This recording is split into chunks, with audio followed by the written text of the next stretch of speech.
Lieutenant Colonel Ignacio Casares from Spain, who have been invited by the organizers, by the EU Association, to tell us a little bit about EU ATALANTA.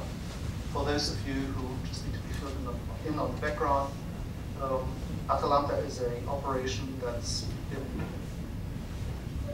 conducted by the European Union since 2008 to help deter, prevent, and repress acts of piracy and armed robbery off the coast of Somalia.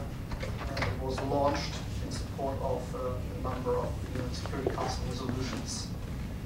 The mission's mandate is to contribute to protect vessels of the World Food Programme, humanitarian aid, and African Union military missions in Somalia, to protect vulnerable shipping, to help deter, prevent, and repress acts of piracy and armed robbery, and to monitor fishing activities off the coast of Somalia. I trust that panelists will tell us more in the course of today's discussion about the mission.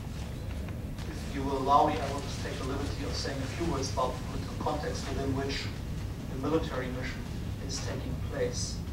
I think what's very important is to emphasize that there is no purely military solution to the conflict in Somalia, nor is there a purely military solution to the problem of piracy of the Horn of Africa.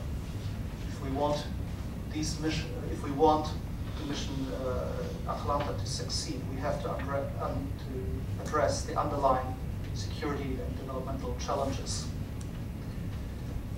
In conformity with relevant UNSC resolutions, the European Union has therefore developed a multi-pronged strategy for Somalia. And this provides support for the so-called Djibouti peace process, for the Somalia peace process, for the African Union mission in Somalia, for the development of rule of law and security capacity of the Somali transitional government. The EU provides support for development and humanitarian assistance in Somalia. Yes. And it takes into account also, and this is quite important to us, the broader regional dimension. Just to recap, since 2007, the European Union has provided financial support for the African Union peace mission in Somalia worth 142 million euros. And further contributions are being considered. The EU is supporting the Somali police force through the UNDP Rule of Law program with currently 43 million euros. And currently 150 European military are providing supporting military training for 2,000 Somali recruits in the framework of training mission for Somalia, which was launched in April 2010, is currently taking place in Uganda. The first group of 1,000 recruits that trained young soldiers will end their training in December and will then be relocated to Mogadishu to join Somalia's armed forces.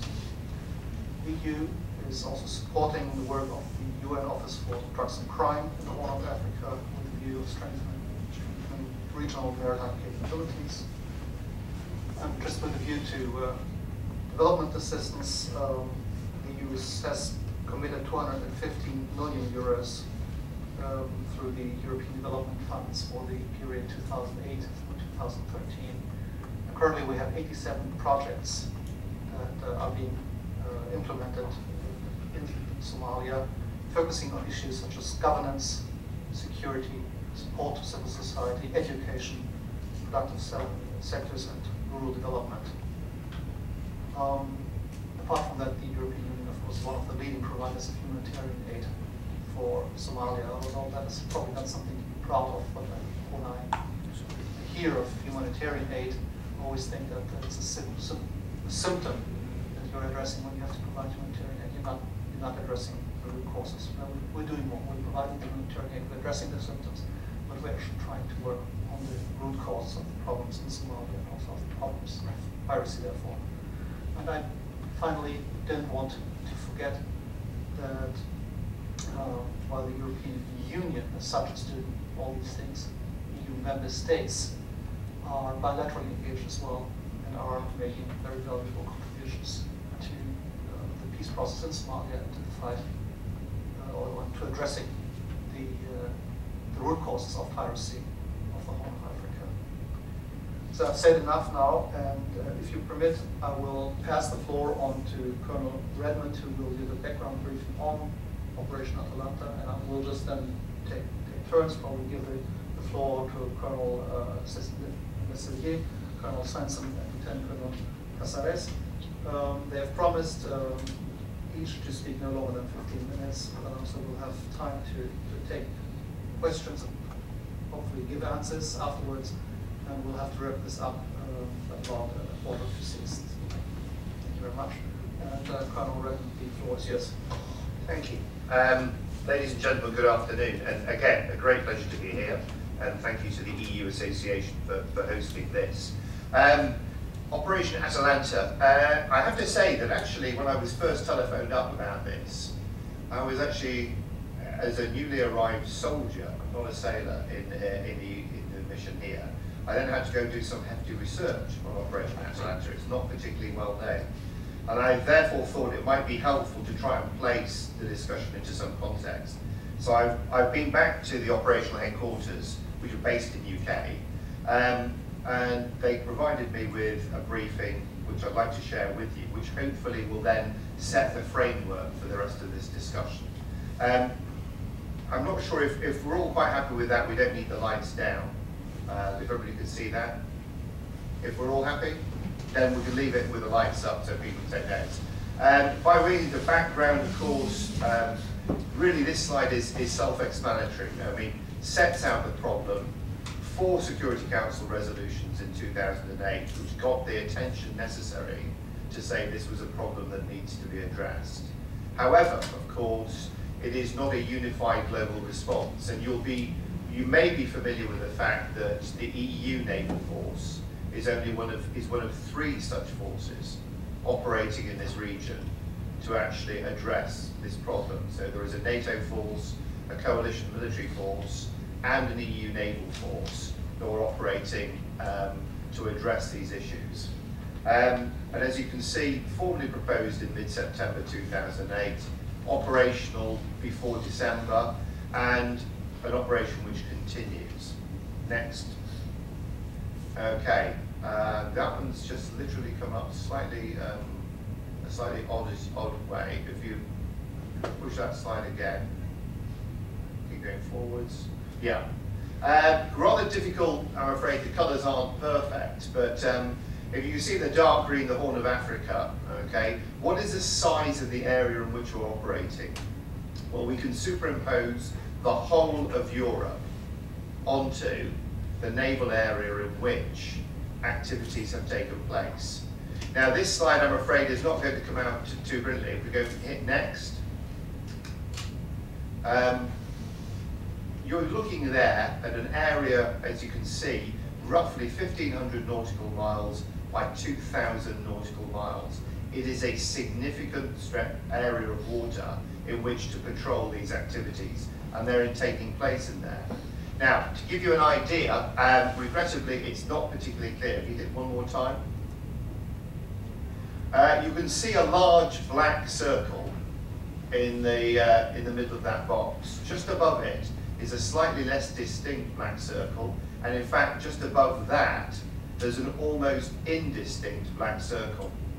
The very top one is, if you just hold there a second, the very top circle is the area that one ship can actually influence over from any point in terms of its capabilities.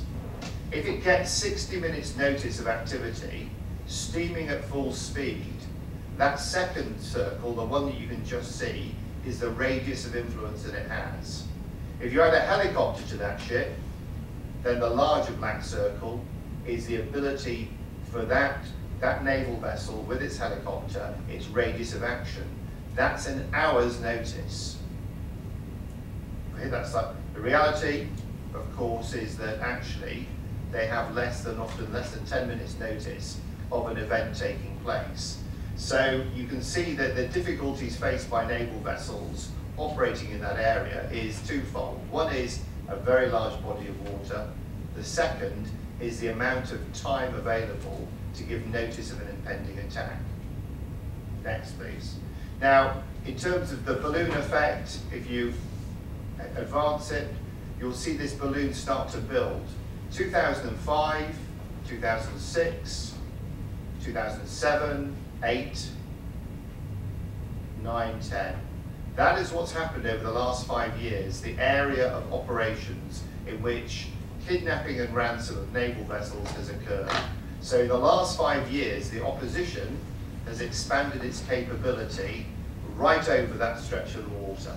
So we're understanding that this is a problem that is twofold. It's not just kidnapping and ransom, it's the way that those undertaking those actions have developed their capabilities further and further into the Indian Ocean. Next, please. You've seen, we've already covered that piece, okay? The naval force established to protect the World Food Programme shipping, as well as other vulnerable shipping. Okay, deter and arrest, okay, in the area of operations. It's at the moment, the mandate is, of course, until December this year. That is going to be discussed, and we expect that mandate to roll forwards without any opposition, and that's well supported at the moment. From a UK perspective, the UK is happy to retain the operation command of this beyond 2012. Next, please.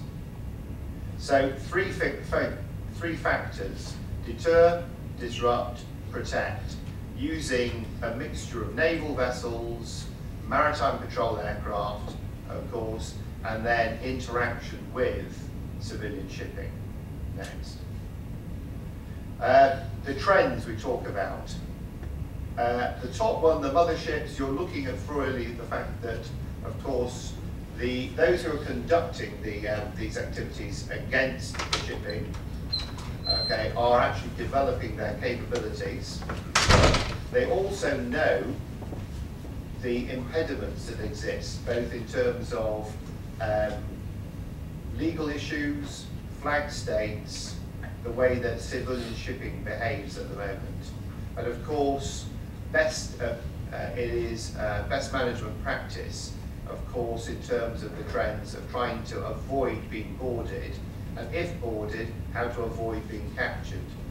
One of the big issues that's running at the moment, of course, for civilian shipping is the establishment of citadels on board these craft, so that even if the craft are boarded by pirates, the pirates actually can't physically get to the crew, and that actually is a means of actually both disrupting the whole effect, but also denying the idea of kidnap and ransom to the pirates. Okay, so those are some of the issues in terms of emerging trends that are being discussed and debated with the shipping that's operating within this area. Next, please. Talk about increased use of military force. The first bullet deals with the fact that actually, are we dealing with piracy here? And the answer is, not really. Pirates tend to take control of a ship, take control of its cargo, and then use the ship for their own purposes, and the crew is actually either released or disposed of, to want of a better phrase. This is kidnap and ransom. This is taking a ship and its crew, holding it to ransom. The only problem is there is no crime of kidnap and ransom on the high seas. So that's why we're using piracy as a means to actually challenge these individuals. Prosecution is not always feasible. You yourselves have seen recently the issues of nations having apprehended individuals who are conducting actions such as this, and actually saying, well, we can't prosecute them because it takes place outside of our territorial waters, and our national jurisdiction only applies within territorial waters. So who actually undertakes the prosecution? The use of force, the third bullet, of course, use of force constrained by national and international law. So we must operate within existing national and international legal constraints.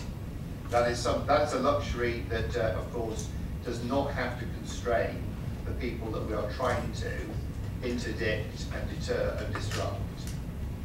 However, the rules of engagement that we use are perfectly appropriate. Once we're in a position to actually act against people who are trying to take control of civilian craft, the rules of engagement that we're allowed to operate within are entirely appropriate for the actions we need to do.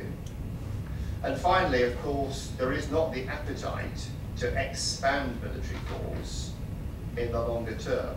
As the point that was made earlier in the introduction, we're actually looking at addressing symptoms. This is symptomatic of a much wider piece. It is not going to take place, I mean, essentially what we're saying here is the military solution is not the long-term solution to this problem. Next, please.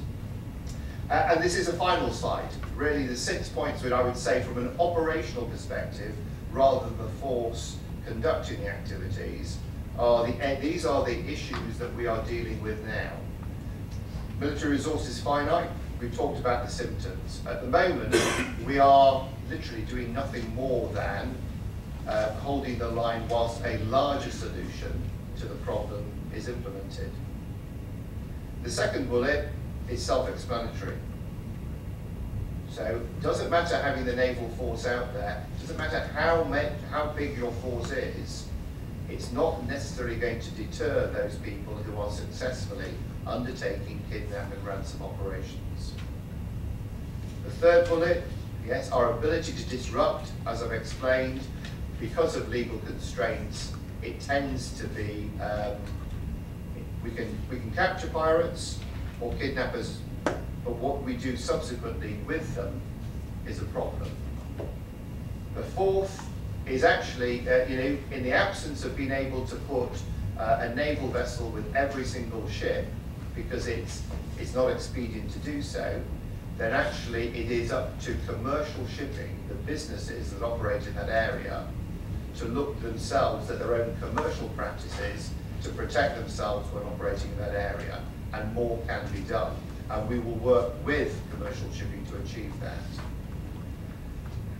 Regional maritime capacity building is a vital component. We would like to build capability and capacity in the region for the region to actually take control of the problem itself. And of course, that must be within the context of the last bullet, and that's the very same point, that is, there must be a more comprehensive strategy to address not just the problem of piracy, kidnap and ransom on the high seas, but the wider issues which are affecting the region. So from an operational perspective, in sum, yes, it's working. What we do, okay, is effective when we're able to actually achieve the effect. However, there is a legal issue, there is a wider commercial issue, but the context that we set it in is there is a much larger regional issue to address to actually make this problem, or to address the problem successfully. Thank you. Thank you very much, Colonel Raymond. I think I'll just take the easy way out and pass the floor straight on to Colonel Nessetti of France. Pleased to be here with you and to discuss about this issue. And a little bit difficult to come after Mike because of the problematic is on the table now.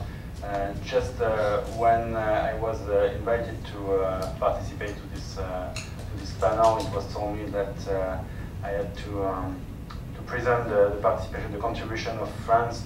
So just a few words about this, and I will be very short, and just say that as Mike told us that the operational command is under the British general. The force command is on the French warship, and we have now two boats deployed there and two maritime patrol aircraft. So EU NAVFOR ATALANTA is about its 10 vessels, 10 warships, and it's 1 to 4 aircraft generally. And I just want to mention that France has shown its determination in the few past years, beginning to secure the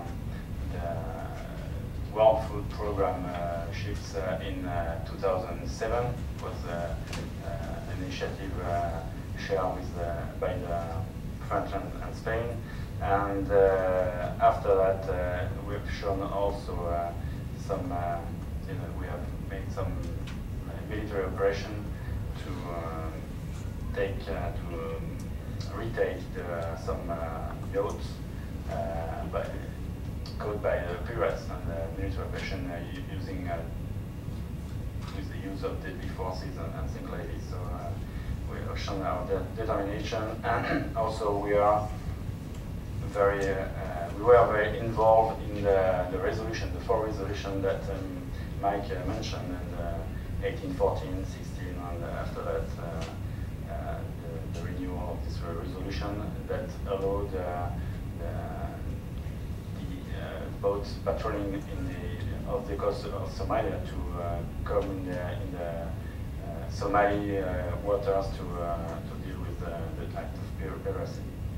And of course, the Operation ATALANTA was launched during the French presidency. So just these few words, and there is a lot of matters to discuss, but I will be longer than it's okay. Merci for listening. And I'll pass the floor straight on to Colonel Anders Svensson. Okay, thank you very much. Let me start by thanking the organizers for the invitation. Well, Mike made a very comprehensive briefing of the background and the operation as such. Let me give you some Swedish perspectives of this. Let me start by saying that that's the main reason for Sweden being involved from the start in this operation was the first task of all this, namely the support to the World Food Program. That is sort of the main objective why we have sent quite a few resources to the area.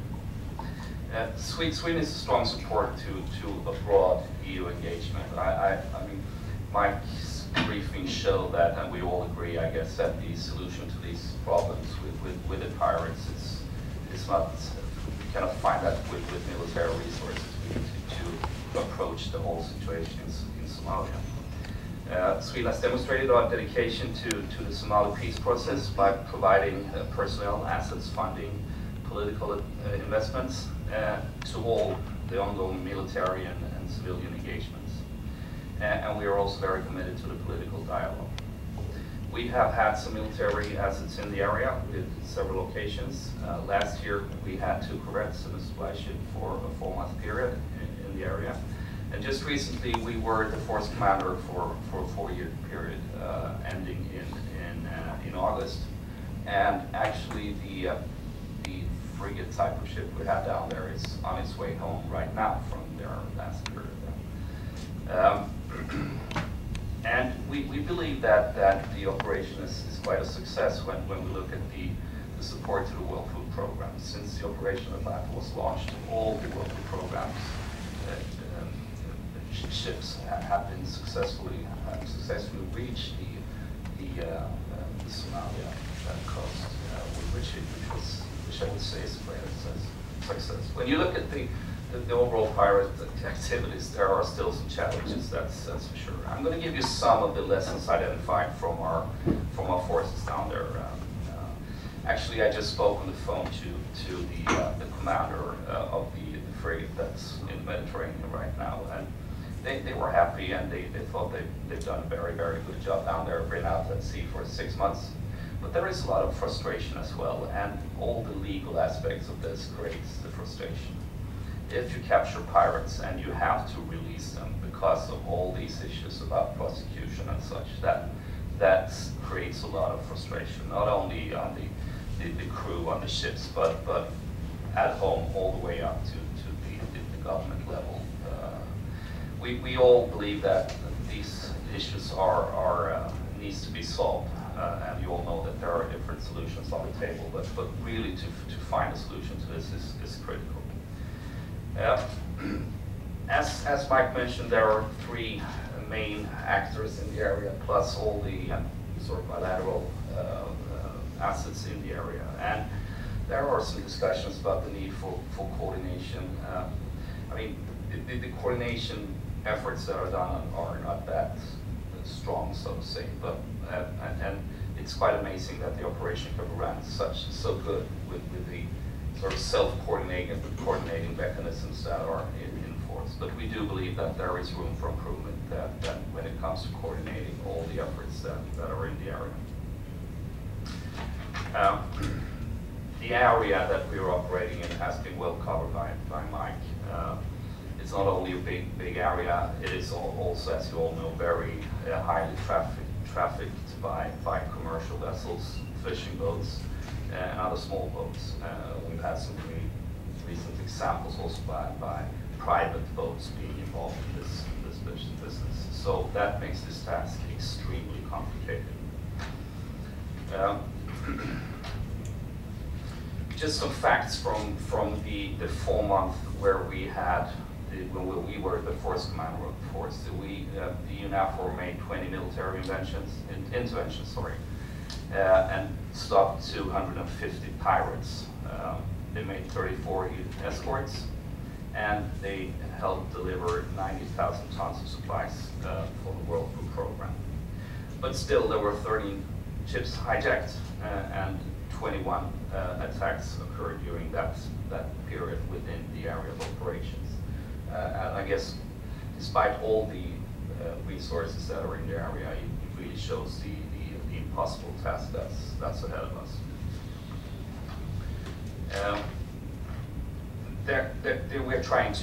We're also putting a lot of efforts in trying to figure out how the pirates operate. But one can say that they are extremely flexible, and they're adjusting their tactics according to what the naval forces are doing. They are scattered all across the Horn of Africa. It is extremely difficult to track the bases because you really don't need any bases. They need a beach, that's it. And I guess you've all seen pictures from pirates just lying under their skiffs on the beach, and then they're out operating. We all know that they use a combination of small and fast boats, and they have some really small, I would say, logistic support for their operations. And as you could see in the picture, they are operating way out in the ocean.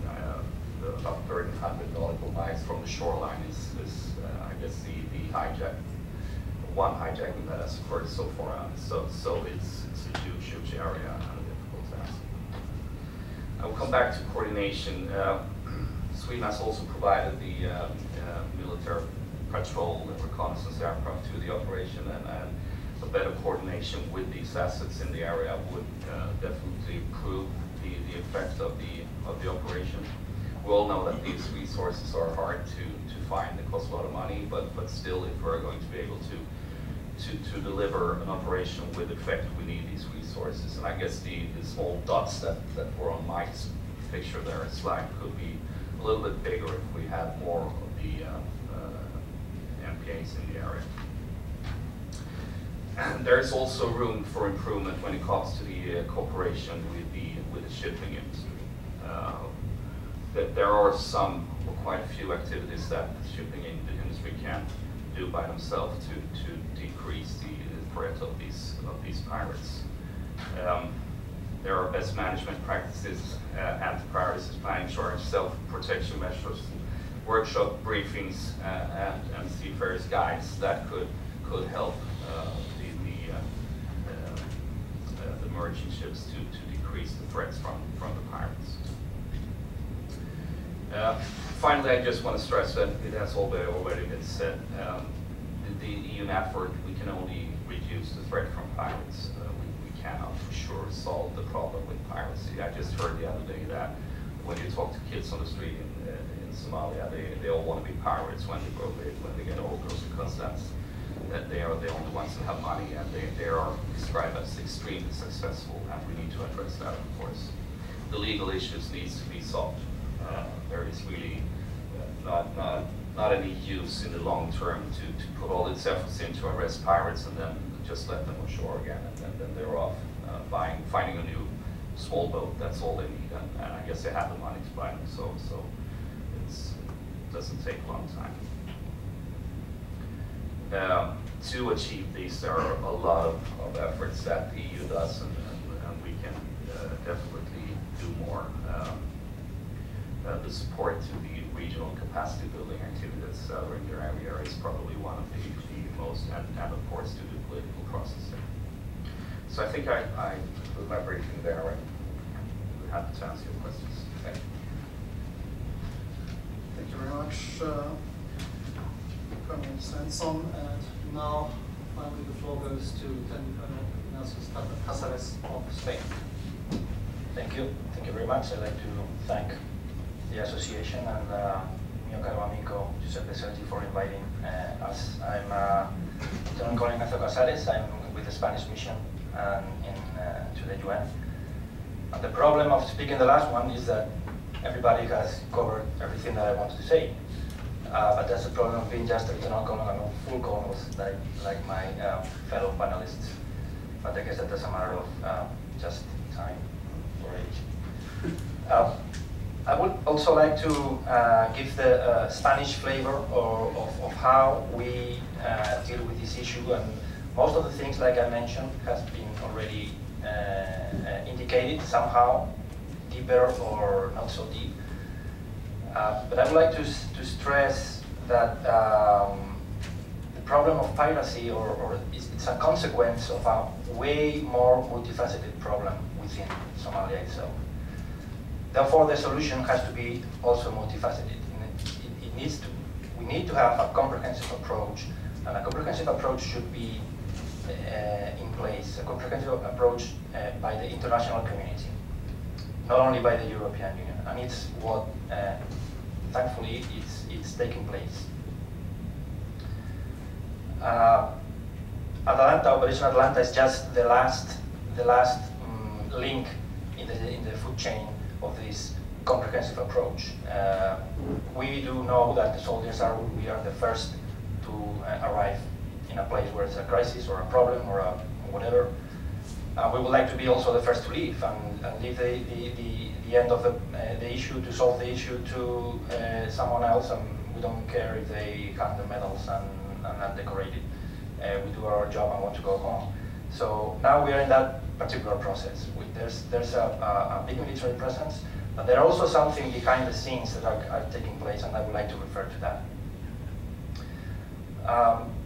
From our point of view, from the Spanish point of view, the military effort has to be complemented, or has to be followed by the improvement of the capacities of the states in the area.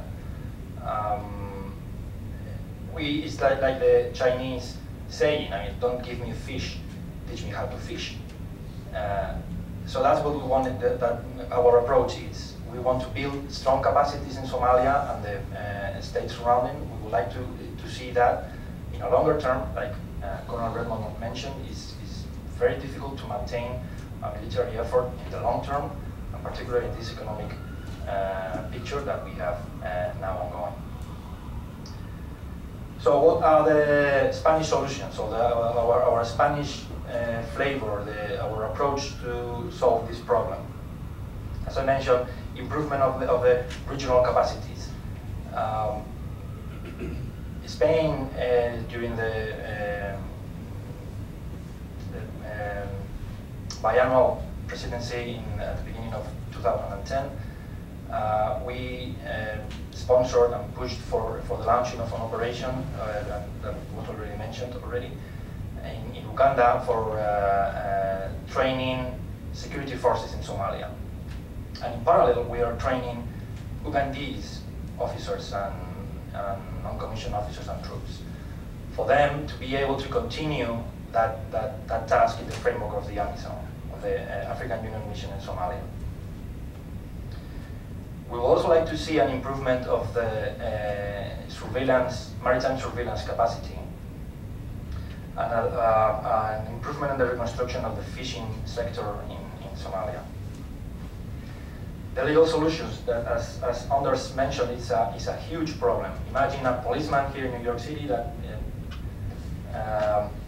spends the whole night taking criminals to the police precinct, and he finds that there is no legal means to send those guys to court. This is what we are experiencing now. It is extremely difficult to get one of the pilots, and again with the due reserve, all of these criminals taken to court and being prosecuted and taken to jail. Anyway, all the solutions has to be incardinated within the framework of the United Nations Convention of the Law of the Seas. Spain supports, of course, every single UN Security Council resolution which is being adopted, and the Secretary General reports. We support and participate in the contact group of Somalia to fight the piracy off the coast of Somalia. We support the works of the International Maritime Organization, and during our semester of presidency of the European Union, we conducted negotiations with countries in the environment, in the area, to have legal arrangements to prosecute the pirates. In the national framework, we have reformed a number of laws, rules, and regulations to have the pirates prosecuted from a Spanish perspective, and to be able to board in the fishing vessels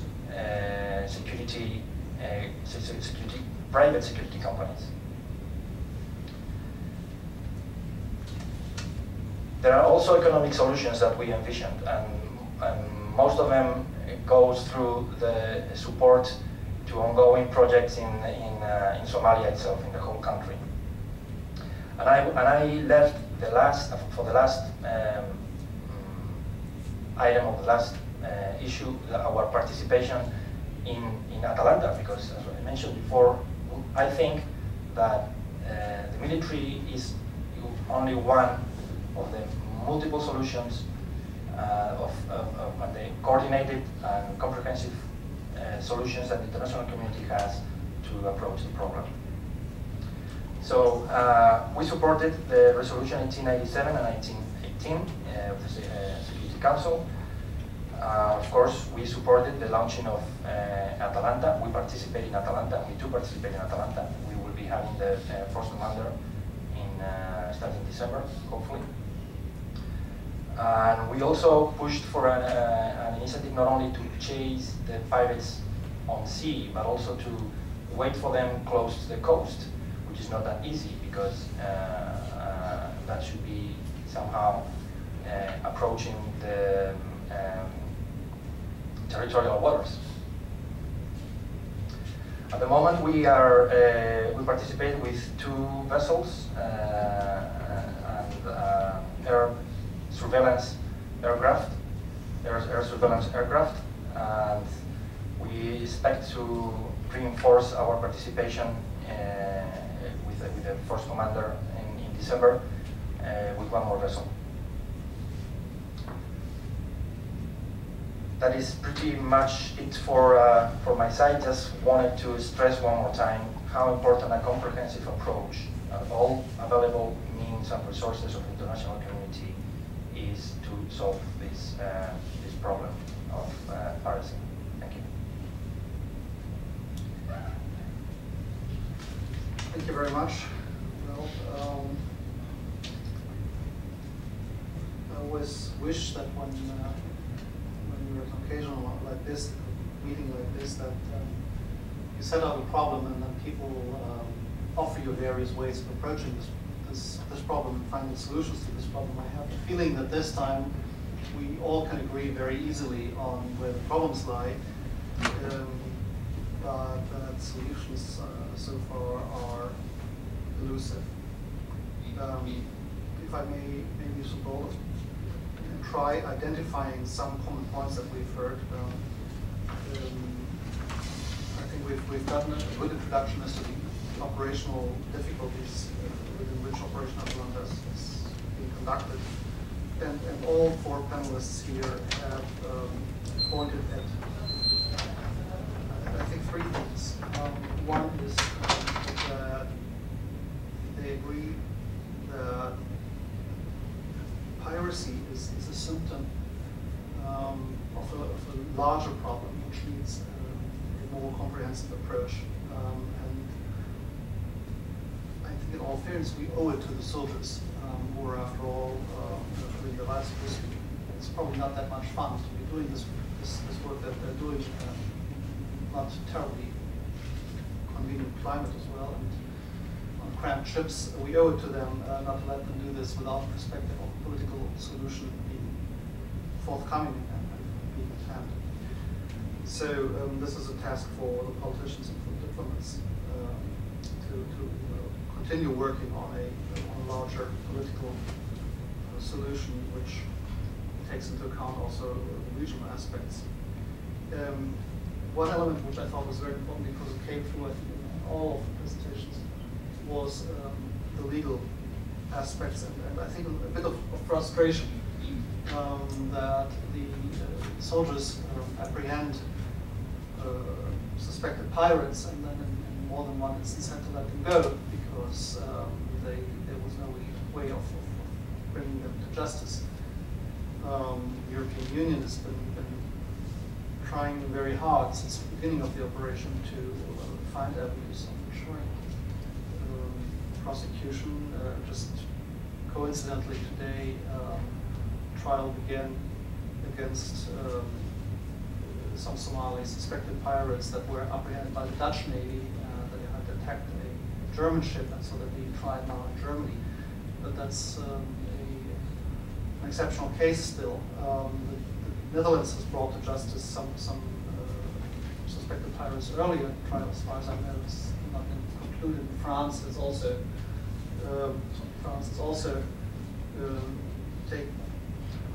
conducted a very small number of piracy trials. The vast majority of such cases are being prosecuted in Kenya, which is taking far more than 100 suspected pirates so far. But the Kenyan legal system, I think it's fair to say, is already quite good. And I've been to Mombasa, I've talked to the leading prosecutor on these cases, and he was quite good and made a quite convincing arguments. And their system's cracking at the seams. They cannot take in all the suspected pirates. Tanzania, we are negotiating with. The Seychelles have also offered to take in pirates for prosecution. The problem is that the Seychelles, of course, being a very small island nation, has a very limited capacity, even more limited than Kenya. So while this is a very welcome signal, it's not a huge relief valve. So we have a problem there, and there are various solutions being advocated by various actors. Another element which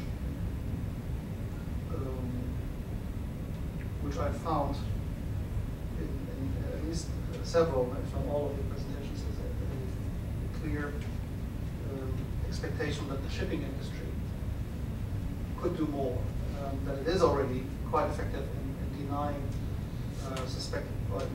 denying pirates the success of their attacks by installing these citadels. But I think there's a feeling that there's room for improvement there. So these are the common points that I think I have anticipated so far, that I've read out so far. I have one question on my mind, but I don't want to monopolize the floor here. So what I will do now, I will ask the audience if you have comments to make or questions to ask to our four panelists. Yes, please. Thank you. What's being done regarding arming commercial vessels? What are your views on that? I know I've heard pros and cons. What's the current situation of that debate? The answer to that is it depends what flag you're under. Some flag states won't allow it. You may be familiar with the fact that certain vessels actually travel in the IMO corridor with a thing called a vessel protection detachment, a VPD, which essentially is solely the sailors or marines provided by the force who are there to repel any attacks. Now, some flag states won't allow that to happen. If that's, it's interesting, if you travel through the corridor with a VPD, it allows the naval force to stand off by about 25 kilometres.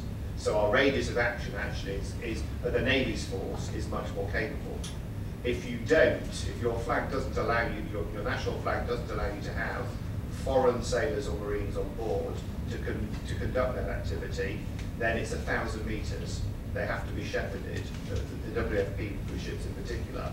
And so if you're only 1,000 metres off that ship, you're protecting one ship, but you can't do anything else really with anyone else on that one. So that is a key limiting factor. The issue of using private security companies is under discussion at the moment. But the question is, what legitimacy, in terms of both national and international law, does the private security company operate? You've seen the problems we have on land campaigns doing that. Trying to do that now in an international maritime environment, it is more difficult. So, and again, the question is, of course, is to what degree private security companies are happy to allow themselves to be constrained in their own activities. So it's an area that's being looked at. You're probably familiar with the Geneva Convention for licensing private security companies. It's an area that's being looked at part and parcel of that, but it's a slow process, and I don't believe you're going to see a swift solution by using that as the solution to piracy in the region. Why not?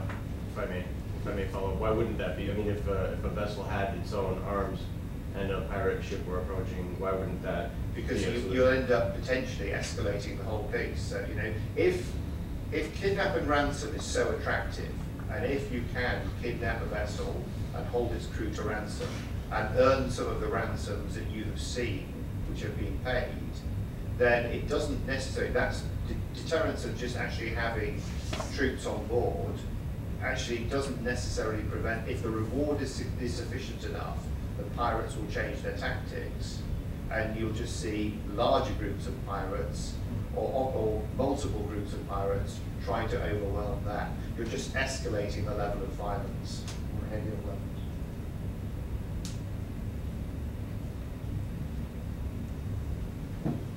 From our panelists, if I may be so bold to just add 2 points from a political legal point of view. There's the question of the flag states having to allow armed detachments on board, and these basically you need to have an agreement under international law with every single flag state, and that can be quite a challenge to negotiate. Another problem is that these armed guards don't necessarily come on board. Let's say you have a shipment of engineering parts coming from Japan and destined for Bremerhaven or Rotterdam, and it will go through the Aden Straits.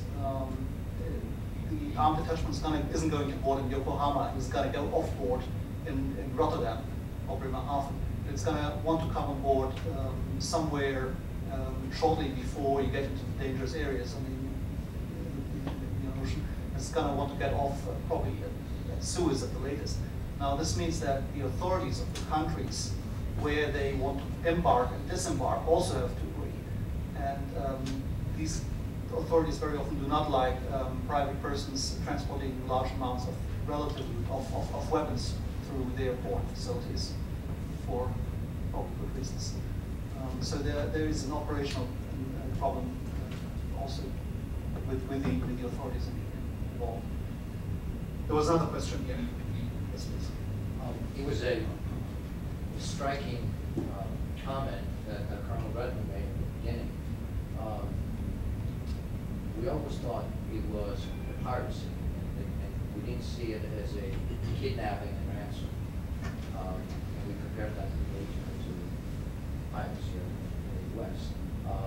So the legal framework changed, and you're using the existing framework now to fight them in that manner. And I can sense the frustration.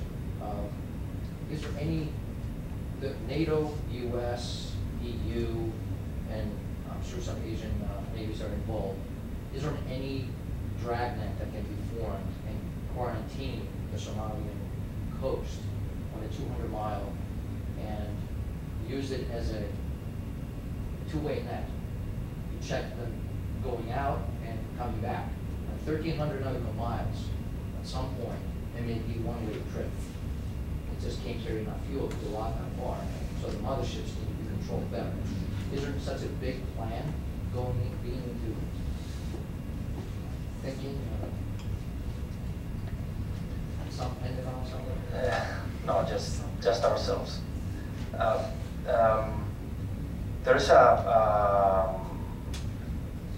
There's an enhanced initiative to survey the motherships, as you mentioned. It falls from its own weight. These small boats, motorboats, they don't come from out of the blue. They are boarded from motherships. So the last addenda to the Atalanta operational plan is to monitor the places where those motherships are based, both offshore and on ashore, in inland, and where